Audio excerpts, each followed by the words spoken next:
কি দেখে ভূতের বাড়ি মনে হচ্ছে? হ্যাঁ, এমনই এক ভাঙাচোরা ঘরে ছিলেন অসহায় বিধবা সেতারা বেগম। ৩ মেয়েকে নিয়ে এই খুপড়ি ঘরে কাটত তার মানবেতর জীবন। এই অসহায়ত্বের কথা জানতে পেরে তাদের নতুন ঠাঁই করে দিয়েছেন বিএনপির ভারপ্রাপ্ত চেয়ারম্যান তারেক রহমান। তার পক্ষ থেকে নতুন ঘর নির্মাণ করে চাবিও তুলে দেওয়া হয়েছে ওই নারীর হাতে। ৬৫ বছরের সেতারা বেগম বয়সের ভারে অনেকটাই নুজ্জ। শরীরে বাসা বেঁধেছে নানা রোগ, আয়ের নেই কোনো পথ, ডান হাতটিও ভাঙা। মাথা গোজার একমাত্র ঠাঁই একটি খুপড়ি ঘর। সংস্কারের অভাবে সেটাও ভেঙে যাওয়ার উপক্রম হয়েছিল। শঙ্কার আতঙ্কে কাটত দিন। তবে সেই শঙ্কা থেকে স্বস্তি ফিরে পেয়েছেন বয়োবৃদ্ধ সেতারা। পিরোজপুরের মঠবাড়িয়া উপজেলার উত্তর মাছোয়ার প্রত্যন্ত গ্রামের সেতারা বেগম স্বামী হারান ২০১৩ সালে। অসহায় বিধবাকে তারেক রহমানের পক্ষে ঘর নির্মাণ করে বৃহস্পতিবার চাবি তুলে দেন কেন্দ্রীয় যুবদলের সাবেক সহ আন্তর্জাতিক বিষয়ক সম্পাদক AR মামুন খান।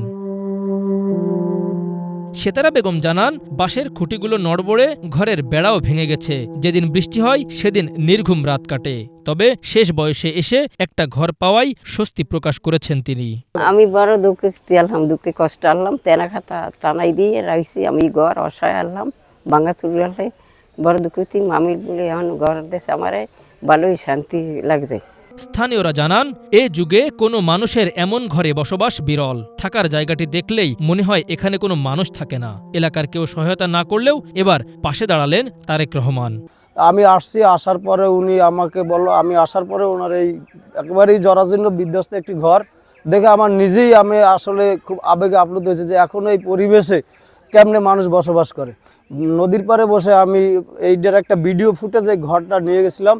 সেই ভিডিও ফুটেজটা আমি AR মামুন খানকে দেখাবার পরে উনি ভিডিও ফুটেজ দেখেই আমাকে বলছে, সুমন তুমি ঘর ভাঙার ব্যবস্থা করো, এস্টিমেট দাও কি লাগবে।